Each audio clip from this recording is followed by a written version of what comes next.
Well, it's a great pleasure to be here, and it's been a long time since I did the major presentation in the U.S. since I moved to Korea, despite my travel all over the world. It's a great. Thank you very much for inviting me here, and it's nice to see this very large crowd of people who are interested in the design and the construction of the tower. Today, essentially, I really was working with SOM and Bill Baker very closely at the early design development stage of the project. I spent about almost most of the early development of the structural concept, worked with Bill very closely. And then after that, I decided, well, maybe I'll go and maybe try construction. And I had no idea that at the end of the day, I'll be involved in Burj Dubai and building it. So here I am, essentially carried two hats. One of them is as a person who was involved as a structural engineer in the design development of the project. And now I'm very closely working on the construction aspects as chief technical advisor on the project. The project is located at the center line of new metropolitan development of Dubai. It planned into the highest landmark to be in Sheikh Zayed Road. And essentially the location of the tower is right here, essentially coming from Abu Dhabi, it will form the entrance into Dubai. The plottage is of the whole is about 1 million square feet. The total cost of the total development is about $20 billion, and its completion is due in 2008. And it consists of the residences, the business park, the old town, the Dubai Mall, and of course the Burj Dubai development. The project brief, the client is Imar Properties, and the design consultant, design architects and engineers is SOM Chicago. The project management is Hyder Consulting, and the quantity surveyor is DG Jones. The building obviously is more than 160 floors, and it's over 700 meter tall, and the total square area of the tower is about 465,000 meters square. Obviously, the structural system of the tower essentially reinforced concrete core that's linked to some of the columns. And at the top of the building is a structural steel braced frame system. So a summary of the material that is used is high performance concrete, essentially for the entire tower. Very large volume of concrete, very large volume of reinforcing rebars. Formwork is almost pretty large, considering the amount of concrete work that's there, and about 5,500 tons of structural steel. Obviously, the building usage is a multi-use facility which consists of a hotel, residential, a boutique office, and communication tower at the top. Now, just the Empire State Building was built in 1931, and then the tallest building, like Taipei 101, is 508 meter tall, and the Burj Dubai is expected to be at least 200 meter taller than the tallest building. Of course, today I'm talking about the project, but Samsung got the project through the open bidding process, and it involved the three companies, and I'm speaking on their behalf because they are also the backbone to our success on this project so far. Samsung, Samsung consisted of Samsung, B6, and Arab Tech. Samsung is from South Korea, B6 is from Belgium, and Arab Tech is a local contractor. And essentially, when you think about the mix and the different cultural things that you expected in such a joint venture, you expect a lot of problem. But the leadership is very important to make sure everything goes smooth for the project. Essentially, we have from Samsung about 18 employees, 6 engineers has experience in building the Petronas Tower and working at the site, including Mr. Kyung-jung Kim, who is the project director, and unfortunately he was planning to be here to give you all the nuts and all the information that you need of what exactly happened at the site, but unfortunately he couldn't join us tonight. Essentially, the design summary, a lot of time we think about this project and we say part of their success is the success of the design. Essentially, making the right decisions at the right time from the early design concept made a significant difference in terms of the successful construction and keeping track of the 3-day cycle that we are achieving today. Essentially, the project concept came from, for some of you who didn't see Bill's lecture, from influenced by Islamic architecture, and as you can see, is reflected in the floor plans of the Burj Dubai, which came from the dome, and also by the desert flower, which essentially consists of 6 different leaves. Obviously, there's longer ones and smaller ones, but one of the most important things that covered the design is obviously the functionality of the tower. A lot of these days you look around and you see what people are doing with tall building, twisted, tilted, tapered. A lot of these are being driven by some other motives. This project has been really driven by functionality and efficiency. As you can see from this plan, it was extremely highly efficient floor plan.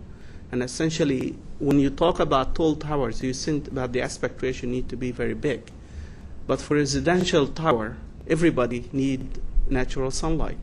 So practically this form of a profile gave a significant benefit to an old residential building, and no people can look at each other at all. So essentially, if we look at that project, I'll skip it through those. Some of the early architectural integration of structural and architectural concepts that were incorporated at the early design concept to make this project successful is the architectural planning for residential tower. It was an old residential tower at the beginning, maximizing the rentable floor area, the wind engineering consideration, and integrating it with the architectural design from early design concept of something that has been proven to be successful, and also maximizing the effective structural depth while providing the maximum natural light for building occupants, especially for tall residential tower. Structural system continuity and modulation, that was very important also for construction, and consideration of, and very, very close consideration to the construction method. The wind engineering, I'm just going to skim over very quickly. A no residential tower require very little to control the acceleration very well. Obviously, there are a lot of things that were done to the aerodynamic shaping of the tower in order to control its dynamic response without needing any damping. And Bill had talked about a lot of that, so I'm going to skip over some of these. Some of the things that were considered is optimized building dynamic characteristics by balancing mass, stiffness, damping, and also disorganizing the vortex shedding and aerodynamic shaping of the tower. Obviously, the question with this building, what do you optimize it for? For stiffness, or for deflection, or to control the dynamic response? Obviously, I just took one thing is related to look at the vortex frequency of the building, and to correlate that, how is it related as you go up the height of the building with a different wind speed. Essentially, there was no resonance, overall resonance in the building. Practically, the building was a very, very quiet tower, and that was done because of the early planning. Second thing is a gravity load management. That's also important, because if we take the building and carry it for a gravity load, what we see is the amount of material that is needed is the blue line. And the maximum material that you use for the vertical elements is the pink line. So essentially, the material was used very, very effectively without needing a lot of penalty for resisting the lateral load despite its very high. Oh, sorry. Sorry about that. Anyway, the structural system, which Bill talked about, and why am I talking about this? Because these are the kind of things that made it simplification in the construction process, because essentially keeping member sizes the same, and so on and so forth. So essentially, the gravity load, the lateral load resisting system consists of a reinforced concrete frame up to 156, and above that, it's all structural steel. Again, the concrete material that is used for the tower, essentially C80 concrete, from the foundation all the way up to level 126, and C60 concrete all the way up.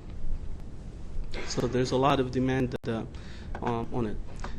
Again, this is a brief on the design of the structure. Essentially, you have the central core that goes all the way up to the height of the building, and then these wing walls that step back, and essentially the building spirals up in this kind of a fashion, and it comes down to a center point. So as you can see from this vertical chart, in order to minimize the relative movement in any of the vertical member, while managing all the gravity load, dissipating it to the extremities of the building, what you see is also an outrigger trusses that link the nose columns in order to minimize essentially the relative short. Obviously, the stack effect, another major things that we have to look at, is especially from construction detailing. It's extremely important to keep the building airtight, which require a lot of quality control. Seismic, obviously, many things have been considered related to seismic. Dubai, it's a very low seismic zone, and essentially all the earthquake happened a little bit far from Dubai, in Iran, and pretty much Dubai. Some of the things that were considered, the tower is founded in a pile foundation system that is 1,500 millimeter diameter reinforced concrete pile, friction pile. That pile spacing is about 3.7 to 4.5 meter, and the pile length is about 45 meter, and it uses high performance concrete with very low water cement ratio of 0.3, and that is required for durability requirement. And the raft foundation is about 3.7 meter thick, and it's C50 concrete. And obviously, again, it uses very high durability requirement with a very low water cement ratio. Obviously, you can imagine building such a mat on a very big steel pile, concrete pile, and the restraining effect that you get a lot of planning have to be done. Essentially, a lot of work has been done related to what happened with the mat relative to the pile, and what is the maximum temperature rise, maximum temperature differential, impact of round foundation on the cooling of the pipe, as it cools down on the pile, and the impact of the restraining effect, curing methods, and construction sequence. So essentially, we bid on the project, but we didn't get it. But essentially, we did a lot of work related to heat of hydration analysis. And after we got the project, and the theories that we used pretty much predicted exactly what happened in the raft. Essentially, if we take the raft and model it in three-dimensional frame, including all the pile foundation and so on and so forth, this is the kind of heat of hydration curves we got. And essentially, when we predicted it, this is what we got, which is exactly similar to what we had. And also, we looked at the restraining effect of the pile on the foundation. This is just a construction photo.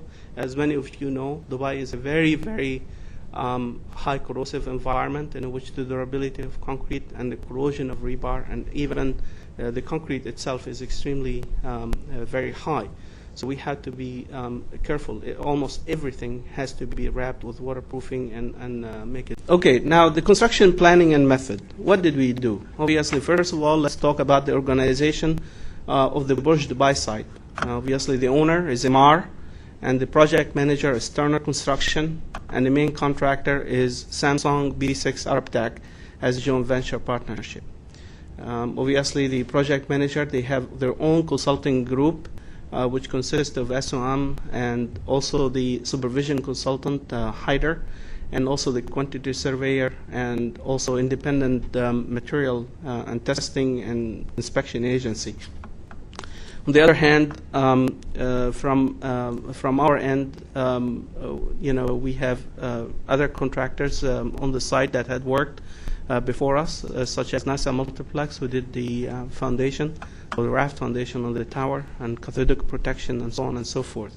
But our joint venture consists of direct work, subcontractors, which consist of masonry finishes, waterproofing, and direct work, which is reinforced concrete structure, formwork, rebar, concrete, earthwork, and also provisional sum, and we have nominated subcontractors, which is a nominated subcontractor really formed the largest portion of our work.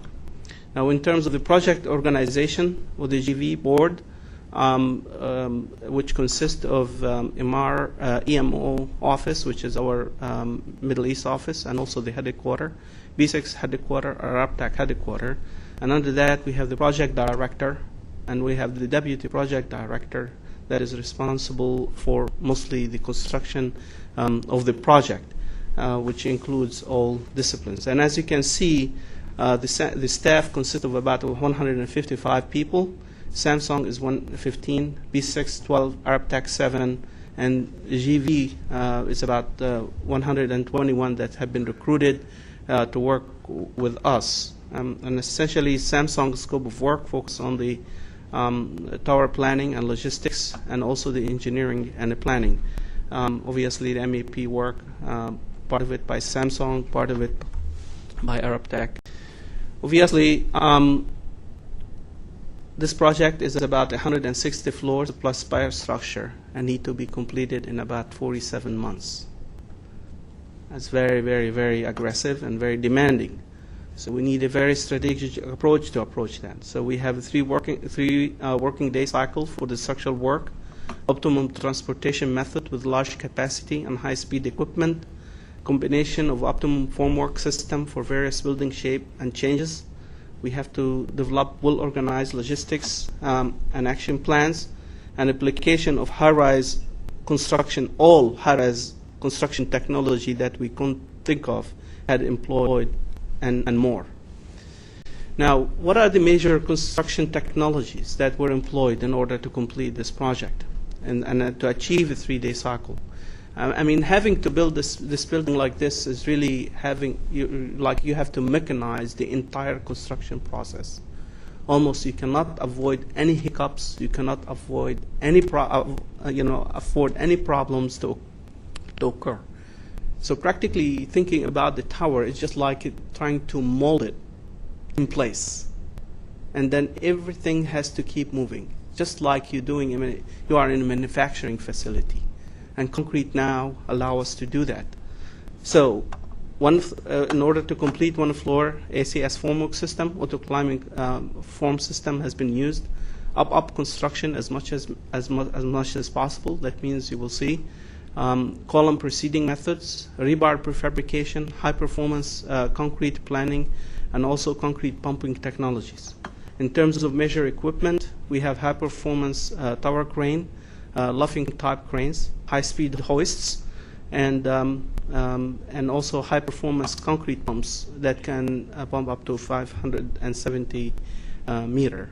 And right now, the world record is about 450. The high-strength and high-performance concrete, we have a UC80 concrete, which is 800 kilogram per centimeter square, that required by the contract documents required to have a higher modulus of elasticity than you typically use with the ACI code, mainly because of the type of local aggregate that is available. So part of the requirement of the contract is not to meet just the strength, but also we have to meet the modulus of elasticity. And also the last part is the spire lift-up method in terms of how do we, obviously construction equipment layout consists of the tower crane, the hoist, and the concrete pumps. Overall equipment layout consists that we have 3 tower cranes, tower crane 1, 2, and 3. The tower crane 1 is about 25 ton, tower crane 2 25 ton capacity, and tower crane 3 is 11 ton capacity. And we have 14 cages for hoist to bring people up and down. At the peak time, we're expecting about close to more than 6,000, 7,000 people to be operating every day. So practically, it's just like a living space during construction. So phase 1 essentially is we have 4 hoists that are located along wing C here that goes up to from ground to 100 level. And at phase 2, we have the hoist cranage and cranage located here that go up to level 142, from 100 to 142, and phase 3 is from there up to as far as we can go. And the concrete pumps, we have 4 of them. One that pump from the ground level with a high pressure, and pump number 4 we have a secondary pump just until later. We have 4 placing concrete placing booms, one at the center, one at each of the wings. In terms of the cranes, this is here what we have is auto climbing cranes that are located at the outer part of the center core, and essentially you install the brackets and then add one and then push it up and so on and so forth. And essentially each of the cranes are movement are separated by almost one floor. And the lift up length is about 16 to 17 meter. The hoists, obviously that's another things that we have to keep a close eye to on in terms of the capacity, and to make sure that that do not infringe on other activities on the project. So essentially what we have is these are the main hoists that are in phase 1. Essentially they go up from B2 up to level 112 or 100, and the service height is 410 meter for hoist crane 1, and hoist crane 2 to 4 we have up to 366 meter. This is supposed to be wing C, not wing A.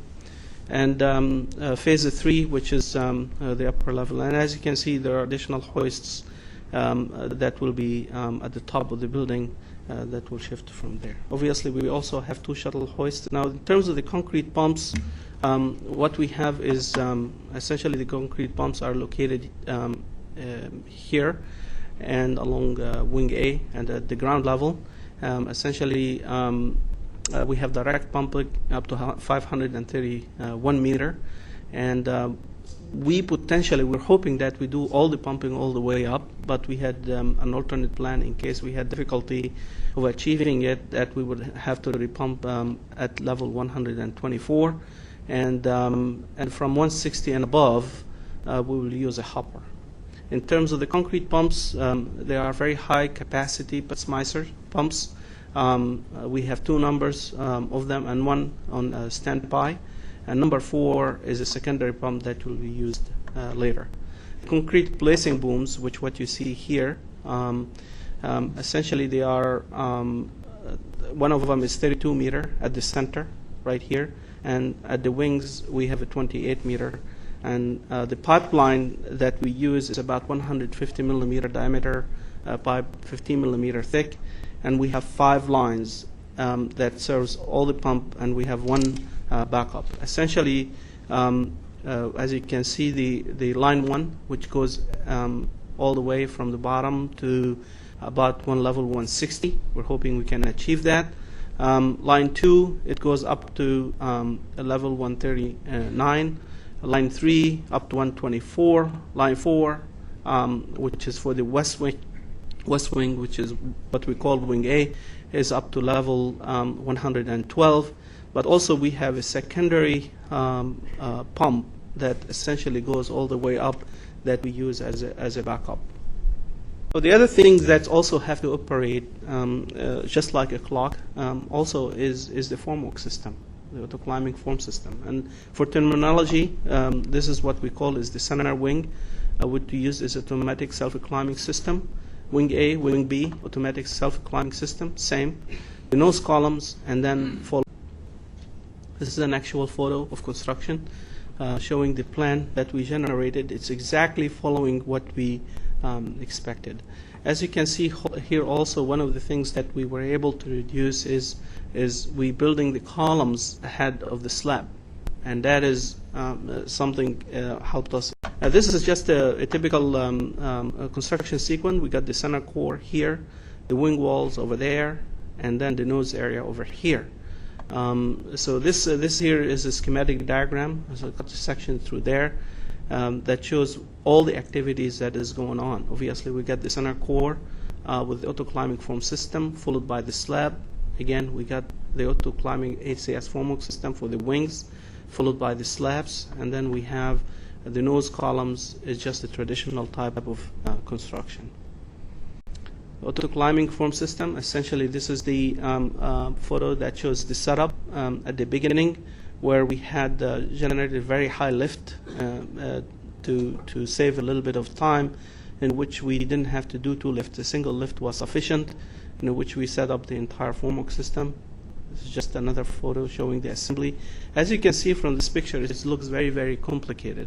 But in fact, this works like a clock, almost, in terms of how it works. There is no problem whatsoever having to climb all these formwork systems as much as possible. This is the top of the deck.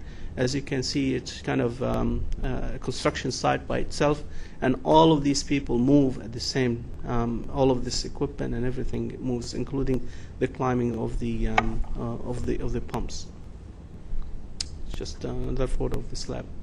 The core wall sequence essentially prefabricate the rebar at the ground level the first day, form dismantle at the same time, ACS form climbing, and then rebar installation, inspection, form closing. At the end of the day, we do the concreting. And everything takes place in about 3 days. In terms of the floor framing for the slab construction, we used essentially 4 levels of shoring, and use a MEVA kind of a system in which we install the first concrete level. Then when this is finished, we move these all the way up. Then at the same time, these panels will come down and move to the same level to assemble. After about, when the concrete reaches about 15 MPa, we move the formwork, the panel, immediately to the second level. And then when everything is set before pouring the second level, we kind of reshore this level and reassemble it back in order to reduce the maximum load at the lowest level of the slab, and that helped a lot. This is just kind of showing the construction sequence and the drop head system that was used for the construction of the slab. Now, I talked a little bit briefly about the up method. As you can see, the project is designed, and there is a lot of setbacks. And sometimes you think about these are probably headache things, and how do we deal with that? It's going to create a lot of difficulty, a lot of transfers. But we managed it in which we actually use it to our advantage in some sense. So we were able to create a methodology in which we build the slab at the multiple level at the same area at the same time. So essentially what we had done is it created, because this is the column transfer where the core wall ends and the column starts. So essentially we created a temporary structural steel platform that was used to install the formwork system at that level, which what you see here. While the slab is lagging behind because it's a little bit behind schedule, what we were able to do is essentially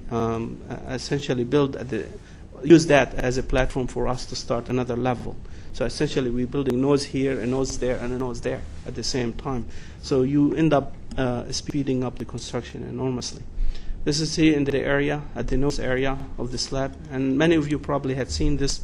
We use a protection screens for many reasons. One, for safety issue.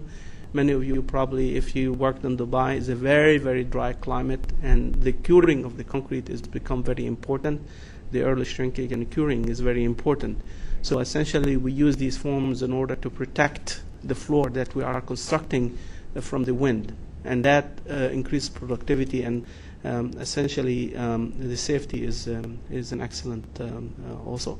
And that itself, it's an auto climbing system in which we don't have to use the crane essentially to climb itself up. Now, rebar fabrication. Essentially how this is the center core area. Practically we divided all of these units into pre-assembled area on the ground, lifted up in position in order to reduce the amount of workers going up and down the tower.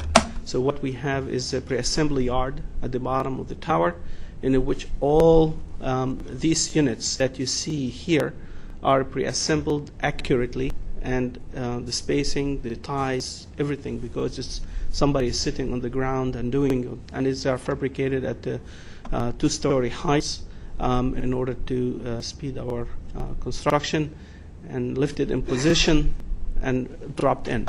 In some of the link beams, as you can see, if somebody was sitting up there and trying to put all these rebar in position, it's going to be a very, very difficult situation. But somebody from the ground, they can do it very easily, lift it in position. And what you can see here also is the couplers for the floor reinforcement.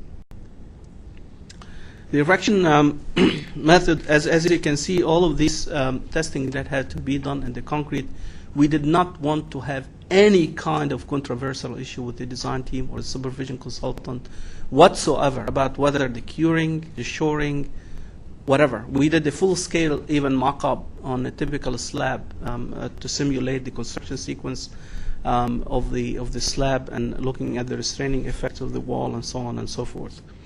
Erection of the tower, obviously, initially we had one construction methods in which we had difficulty with the crane, and we had worked with Assam very closely to come up with a new plan in which we were able to change the construction method and simplifying it, essentially lifting only a single element instead of. There were some changes that we asked Assam to consider, and they were kindly accepted, most of it. Essentially, the lifting of the spire pinnacle, what we have, we start at the top of the concrete, which is at tier 16 or level 156, and start the concrete work. And as you can see here, this is just kind of simulating what is happening. You can see the pipe or the pinnacle is being erected at the same time that the rest of the building is being erected. Obviously, we have, again, this is just to walk you through the erection method for the spire, which you will see a little bit more clearly in the video.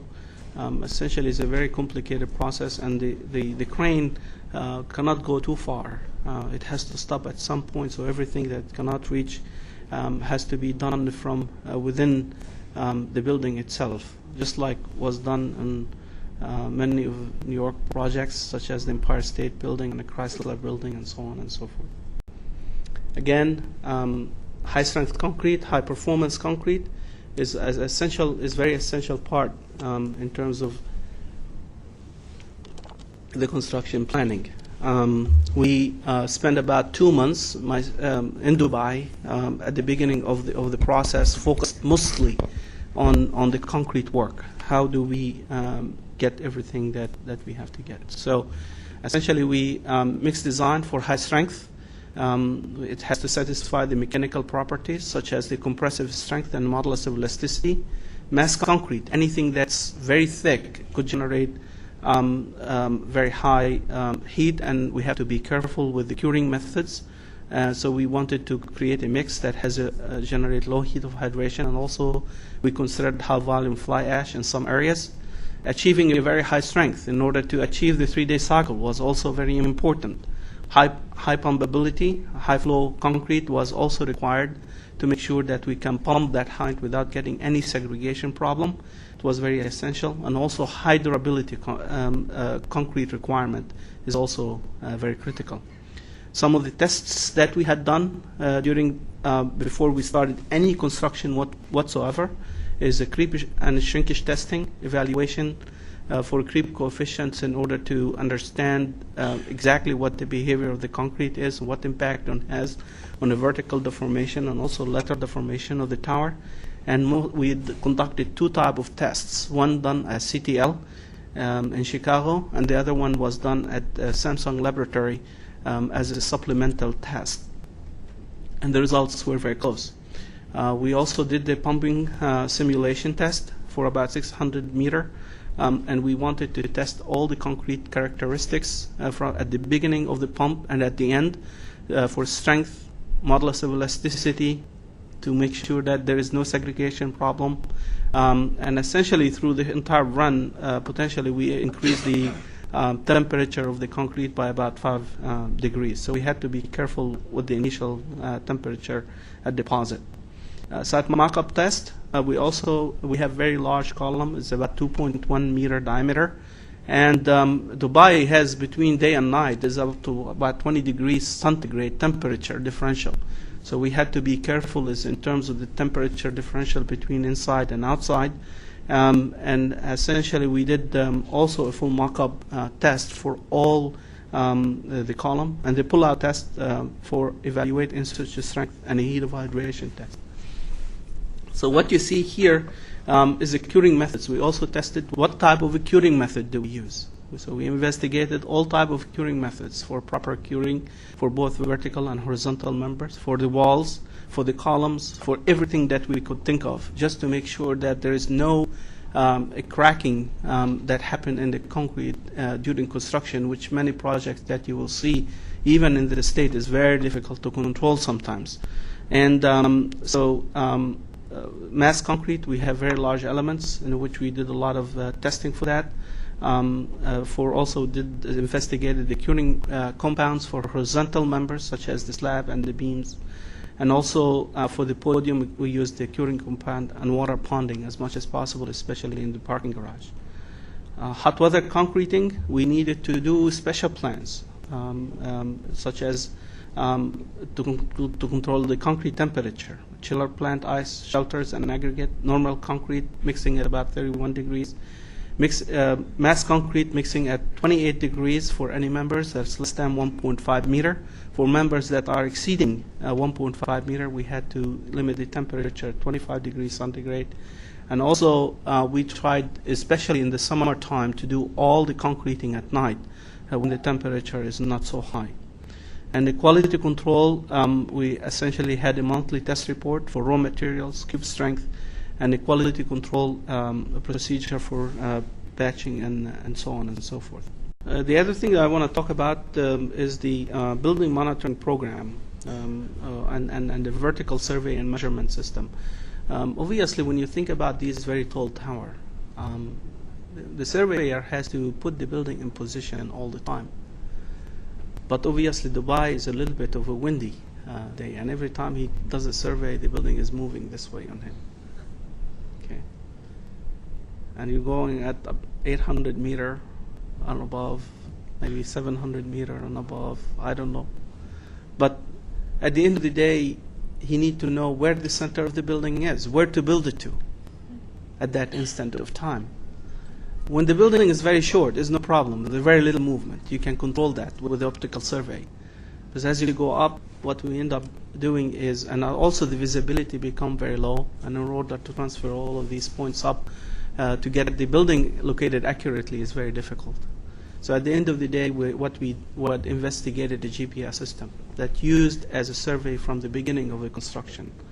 And the GPS system, it was an excellent one, because as the building moves, it's not a steel building, it's a concrete building. And all the data that we can measure in 1 or 2 hours, the average of that point tell us where the center of the building is. And practically we have to use, process the data, take it, measure it, locate exactly where the center is, and say, okay, this is where it is. And we have been extremely lucky that we have been building the tower, considering everything that you have seen so far, within less than a 25 millimeter tolerance. Okay, so essentially the formwork system and all the construction method that you use is extremely excellent. The formwork system, the auto climbing form system, is like measuring, is just doing a manufacturing thing, almost exactly like doing in a machinery. And essentially the GPS system consists of one fixed station on the site, and also 6 fixed points in order to measure things, and also rovers, which is at the top of the formwork climbing form system to locate where everything is. Essentially, it consists of one fixed base station, second movable base station, and 1 rover. And foundation, the other thing that we did in the monitoring is a foundation monitoring. We have located all monitoring locations for both survey to look at the settlement constantly, what's happening with the foundation system, horizontal monitoring of the building to measure what happened with it, because as you can see, a lot of setbacks.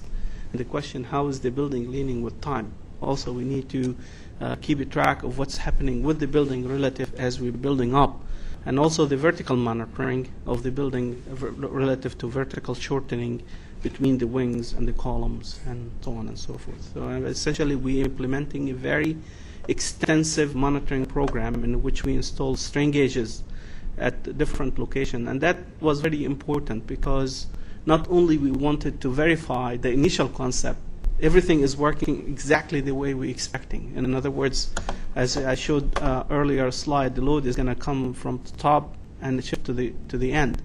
And what do you expect is an equal stress in every single element. And the question, are we getting that? So the building essentially is instrumented at all kind of strain gauges for the entire height and extensively. And also we have a weather station to measure wind speed, direction, temperature, humidity, and also communication control points. And these are the kind of instruments we used in the building, both weather stations, strain gauges, and for every level we have a data logger that speaks to a central data logger station at the bottom of the building to measure it. So practically what you see, these blue dots, is all the locations at every level that you see in the elevation where we instrumented and installed strain gauges, and also some weather stations. So this is level 22, level 36, all the way up. So what you see in this elevation here, at each of these levels, all of these columns have been instrumented and located. And practically we got the very excellent results, because you wonder, what is the concrete temperature? What's the heat of hydration? Is there a crack over there? Is there something? So in order to reduce anybody's mind, practically what you see here is the heat of hydration of the concrete.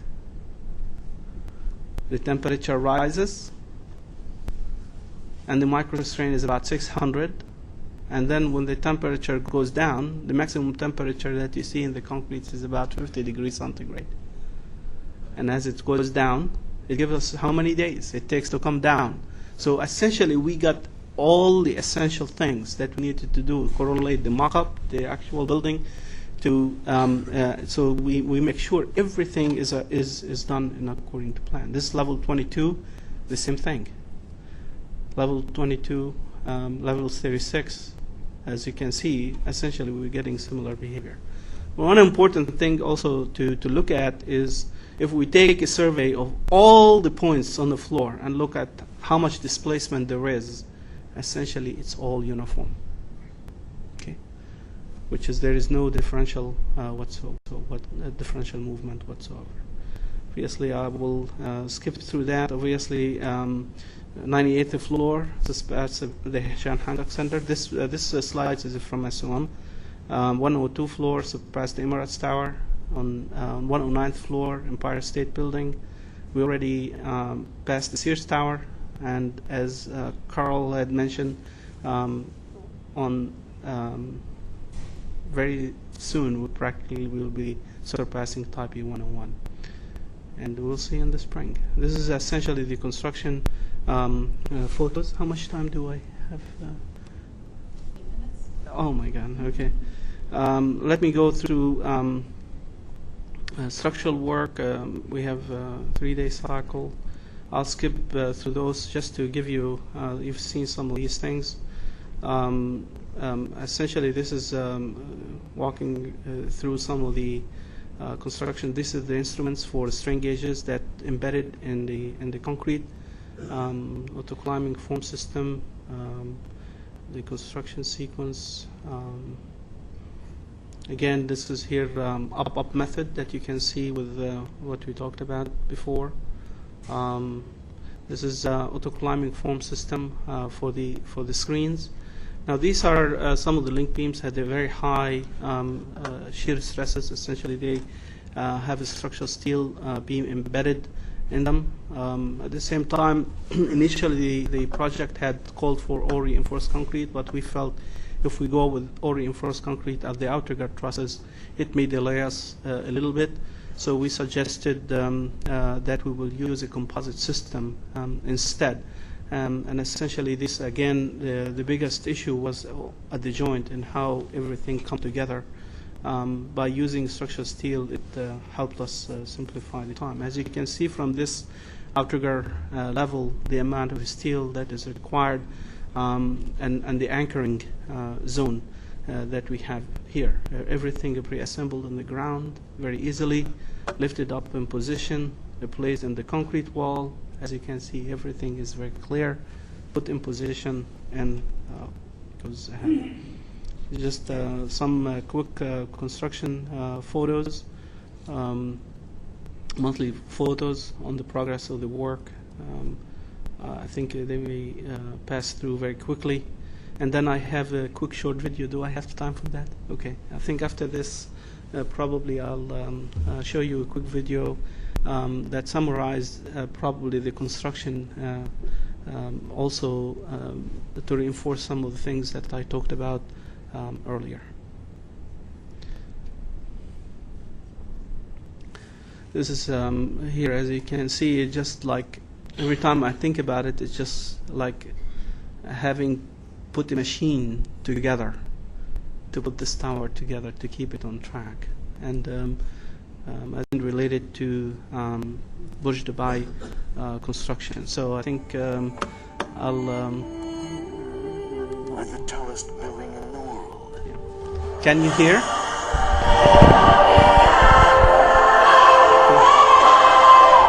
A new era begins.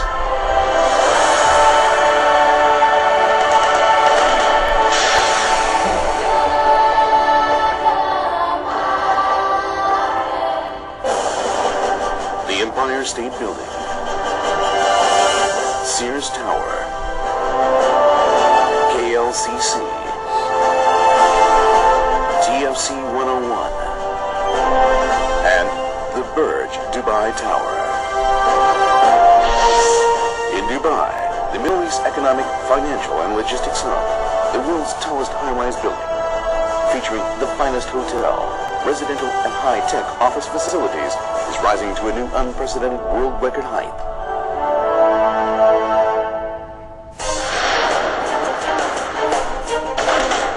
At an estimated construction cost of $1 billion and a total floor area of 495,000 square meters, the tower consists of 39 floors of hotel accommodations, 64 floors of residential apartments, and 37 floors of office space. This is the Burj Dubai Tower. Inspired by the desert flower and engrafted on by the traditional Islamic structure, its unique design concept symbolizes the bright future of Dubai.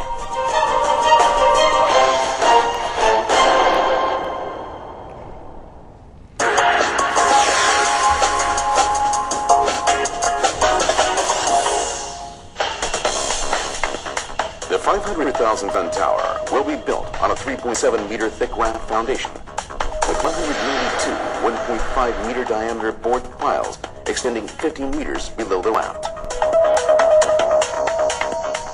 Having secured its structural stability by using high-strength concrete, the 160-story structure is designed to withstand seismic forces up to a 6-degree magnitude on the Richter scale. The building is also designed for severe wind loads, while remaining comfortable to the occupants, even at a maximum 55 meter per second wind speed, 600 meters above the ground.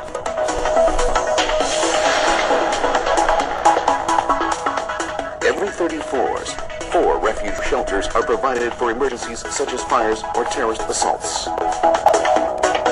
In addition to 54 high-speed elevators, separate emergency elevators are installed to quickly and safely evacuate occupants located at high-level floors in case of a fire.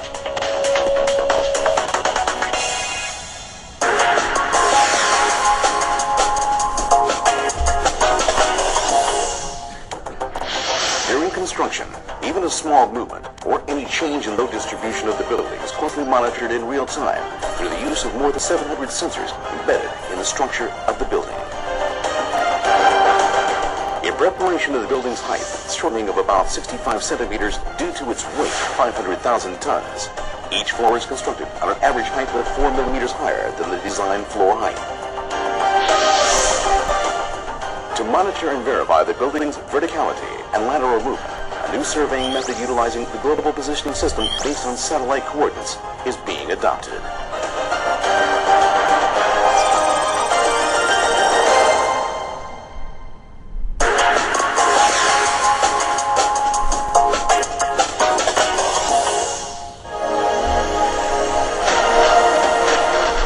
First day of the 3-day cycle of the construction process, steel reinforcements are pre-assembled on the ground and then lifted to the fixing area to minimize assembly time at the fixing location.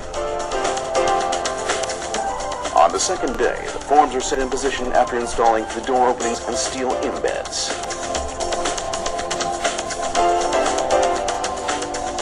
On the third day, the concrete is poured, and after 12 hours, the form systems are automatically lifted to the next floor positions by 2,300-ton hydraulic jacks attached to the forms.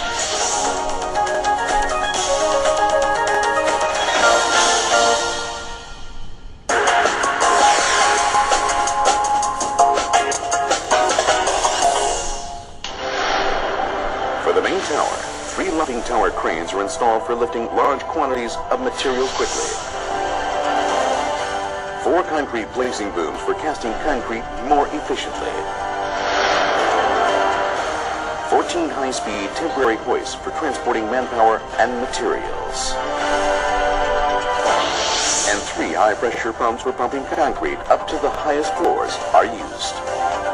Furthermore, the pressure pump technology that sends high-strength concrete up to a height of 570 meters while maintaining its workability is one of the world's most advanced technologies adopted and utilized by Samsung.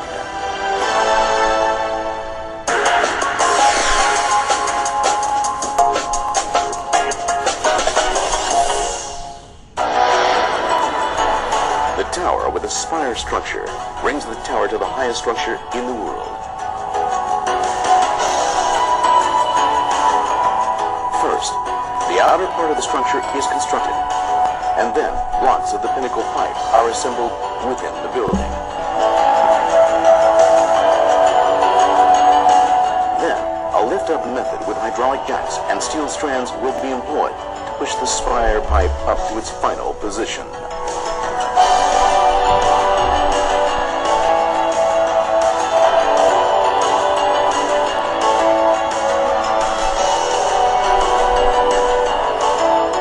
The 47-month-long construction journey will mark the epic of a new era in the world's history of construction.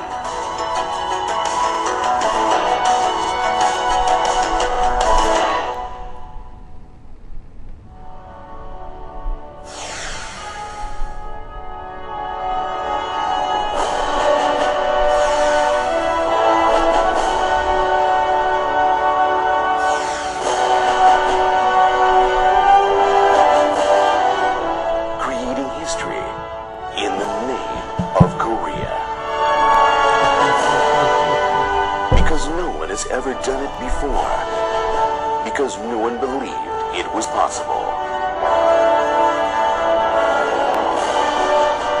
This became our challenge and passion to make history and evoke our spirits.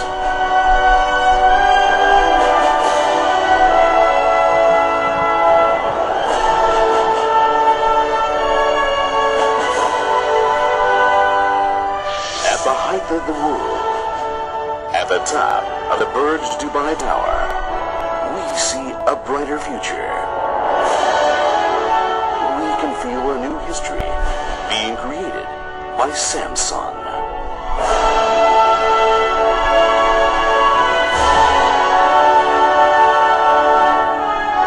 Until the day we truly become the best in the world, our challenges will continue.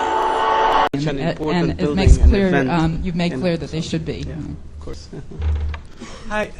Yeah. You mentioned something like a fuse zone in your structure for dissipation of the energy and damping. Can you clarify exactly what you mean by that? Thanks. Obviously, you have the link beam is the area where you can control how much bending the overall core is going to take. But most of these buildings, essentially, they are not.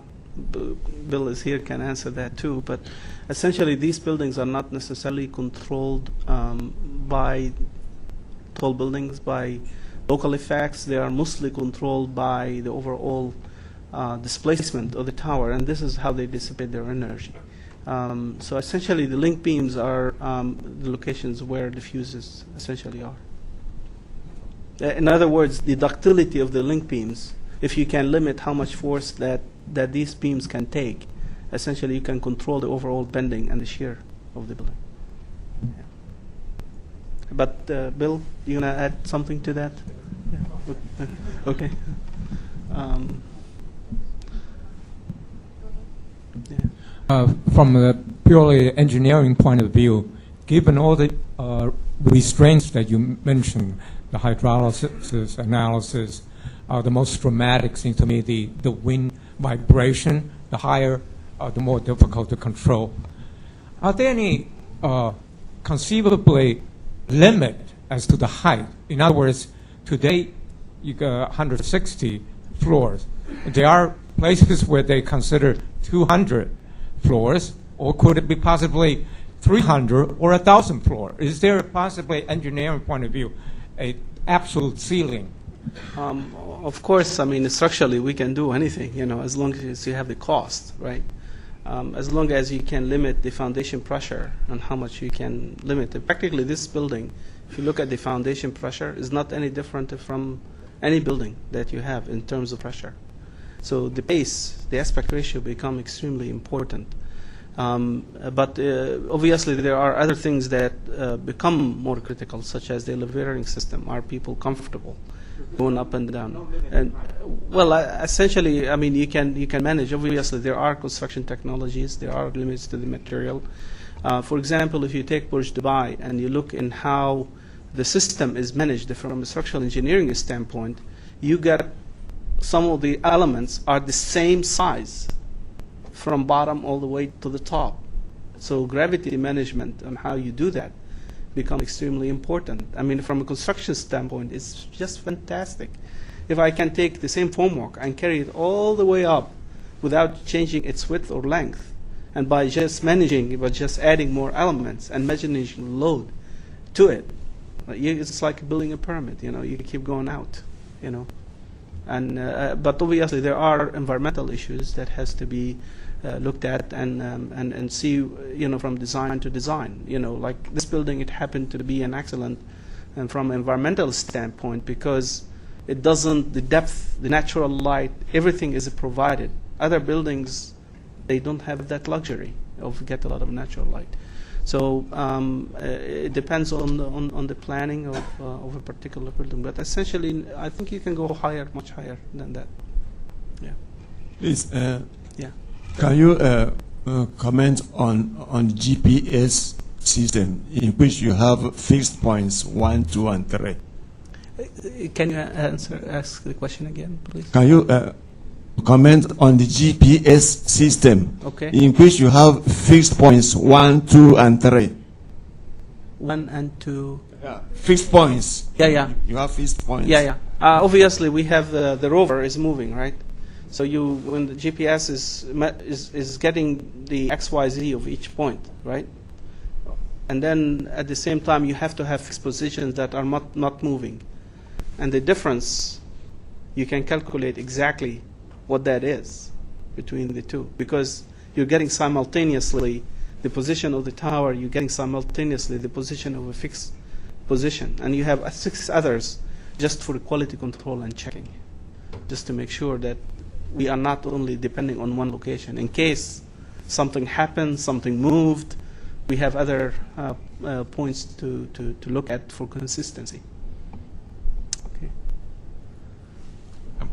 I was wondering if you could talk a bit about the security, essentially, aspects of it in terms of fire or potential terrorism. Because I know that Dubai is also trying to become the world's largest aerial hub, which I think Americans would scare them a bit. And then, of course, the idea of a fire on the 40th floor where all of the residents are above that, I think creates its own problems too. There's a lot of planning. Probably Bill had talked about that last week, about the probably related refuge floor. You want to answer that? Yeah.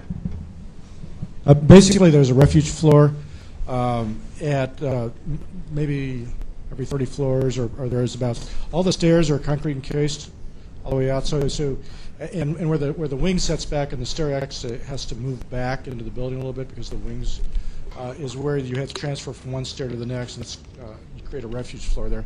They're also looking at lifeboat evacuation, where you actually use elevators if the fire marshal says it's okay, so to bring people out using there from various levels, which correspond to the refuge floors. So that's kind of the approach that was used on this one. Just to follow up to that, what's the permanent projected residency of the Burj Dubai with that many floors of apartments, and instead of evacuation coordinates, how many people is that assuming evacuate?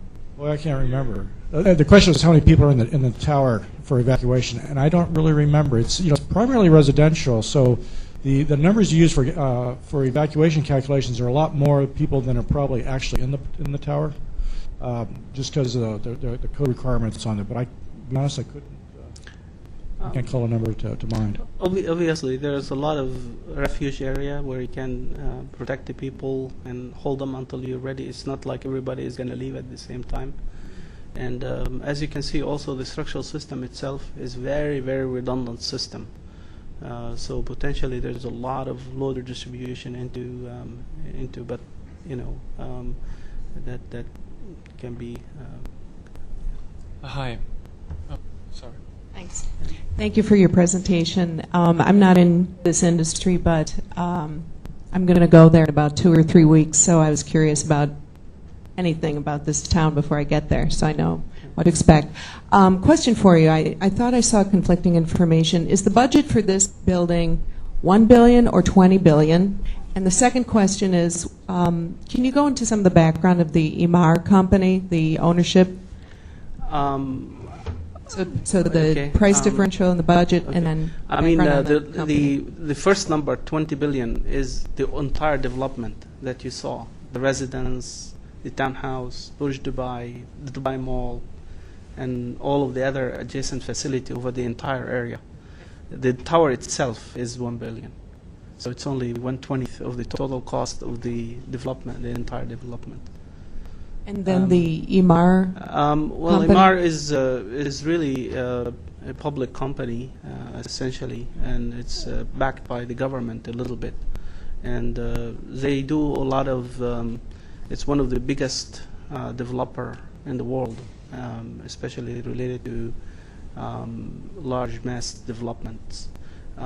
Anywhere from Dubai, they're expanding into Pakistan, India, into a lot of other places around the world, North Africa, some of the U.S., I think even European. So they are expanding everywhere internationally. Okay, thank you. Okay. Hi.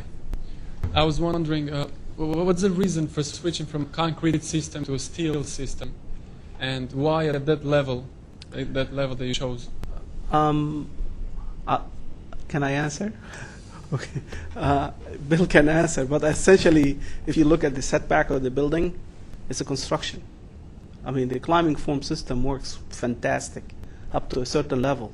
Once you go beyond that, once you start cutting it off, then it becomes very difficult to manage. And the structural steel was a natural way of going into that.